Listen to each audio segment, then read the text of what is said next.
I follow him on YouTube, and I also follow him on Instagram. So yeah, if somebody want to follow a local like pro, you can follow him on Instagram or YouTube. It's down here. What type of riding is your favorite? All mountain freestyle. All mountain freestyle, yeah. The reason why I want to try freestyle is because I want to bring it to my all mountain riding. So that's why like I'm definitely more focused on jumping, and instead of like a rail riding. Yeah. So our first time meet. Yeah. And in the future we try to make. Hopefully you can make more videos. Yeah, more videos. Yeah. And you have an established YouTube channel, right? Yeah. Yeah, cool. Mine's still pretty new, just 1 year of making videws. Yeah. And he have some really good tutorial videos too. Thank you. They're I guess a work in progress. Yeah, sorry. But I'm also a snowboard instructor. Yeah. 15 years. Yeah. Oh, wow. Yeah. Okay. Born and raised, Whistler, BC. Do you do like a private your lessons? Own camp? Oh, only I'm available by request for private lessons. Okay. So definitely worthwhile. I teach everything, all levels, all abilities, all ages. But yeah, teaching all mountain freestyle is one of my favorite. Yeah. So if somebody want to get a private lessons, right? So you can hit me up on Instagram. Yeah. It's Ride with Scott. Yeah. Cool. Yeah. So Ride with Scott. And then you can message me from there, and yeah, sweet. Anyone wants to ride in person? Yeah. Let's do it. Yeah. Okay. Let's do some more riding.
Ride switch, you can do twice as many tricks.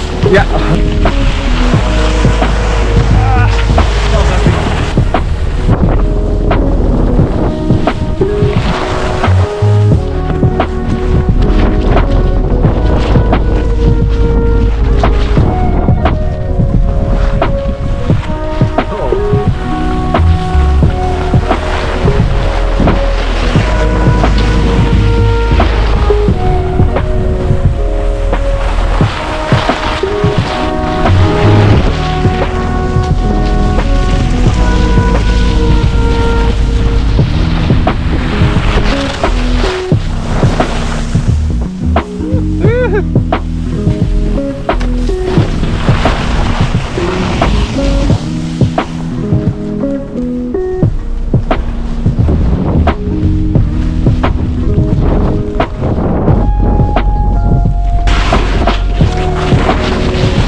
catch you later. Yeah, man. That was fun riding.